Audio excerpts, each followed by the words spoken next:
নমস্কাৰ বন্ধুসকল, ভাৰতীয় তেজাছে এতিয়া পুৰি দুনিয়াত তেহলকা মচাবলৈ ৰেডি হৈ আছে আৰু এই তেজাছ ল'বলৈ 6খনকৈ দেশ লাইন লাগি ৰৈ আছে।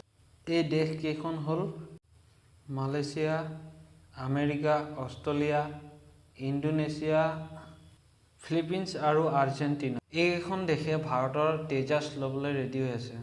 এইকেইখন দেশে যেতিয়া ভাৰতীয় তেজাছ ল'ব তেতিয়া পুৰে দুনিয়াত ইয়াৰ চৰ্চা চলিব। ইয়াৰ চৰ্চা যেতিয়া চলিব ভাৰতীয় ডিফেন্স মাৰ্কেটটো আৰু ডাঙৰ হ'ব। আপোনালোকে ভাবিছে আমেৰিকাৰ তাত ইমান এডভান্স ফাইটাৰ জেট আছে তথাপিও ভাৰতীয় তেজাছক কিয় ল'ব?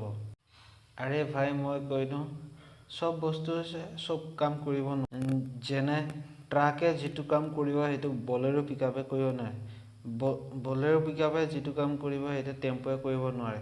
ঠিক তেনেধৰণৰ ফাইটাৰ এয়াৰক্ৰাফ্টৰ ভিতৰতো হয়। ভাৰতীয় তেজাছে air to air to ground আৰু এক্সট্ৰা ফিউল টেংক লৈ যাব পাৰে। সেইবাবেই এই ঘাতক এয়াৰক্ৰাফ্ট হৈছে। আৰু এই এয়াৰক্ৰাফ্টটো বহুত পাতল আৰু ফুৰ্তিলা। তাৰ বাবে এইকেইখন দেশে ল'বৰ কাৰণে সাজু হৈ আছে। বন্ধুসকল, নিউজটো পাই কেনে লাগে কমেণ্টত